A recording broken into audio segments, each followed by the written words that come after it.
Our youngest daughter had been actively involved in addiction for 8 to 10 years, and being the naive parents that we were, we had no clue. There were a lot of behaviors that made sense when we realized she had an addiction problem.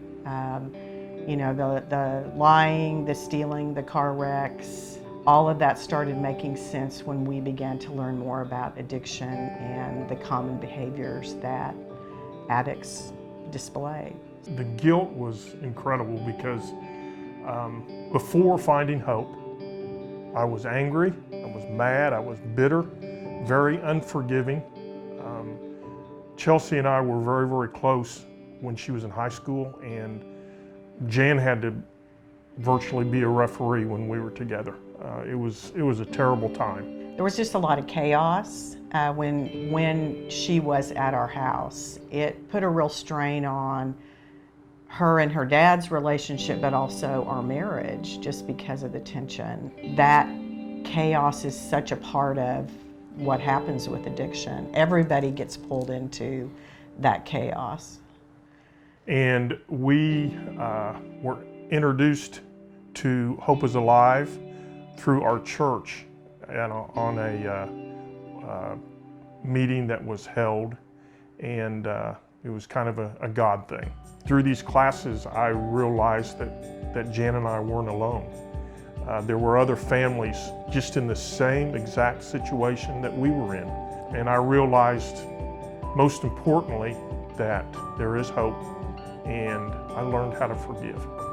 Before finding hope, I was fearful.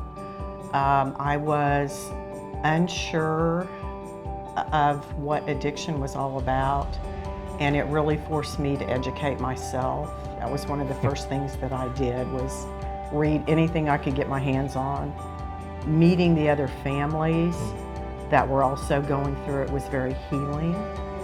So finding hope allowed me to heal, and our family to heal, our relationship to heal.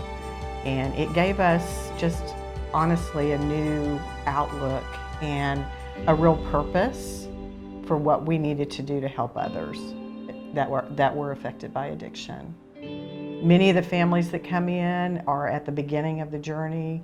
They think, a lot of people come to the meetings thinking they're going to fix their addict, and it's quite the opposite. We're there and we're meeting to help them help themselves and take care of themselves. I hope that Jan and I, when we lead, that we encourage people and show people that there is hope. Because 3 years ago, Jan and I had no hope. We thought this was all over.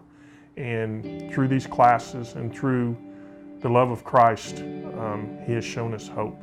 And that's what we want to share with others who are going through active addiction right now. I know the families are struggling, so we want to be that ray of hope.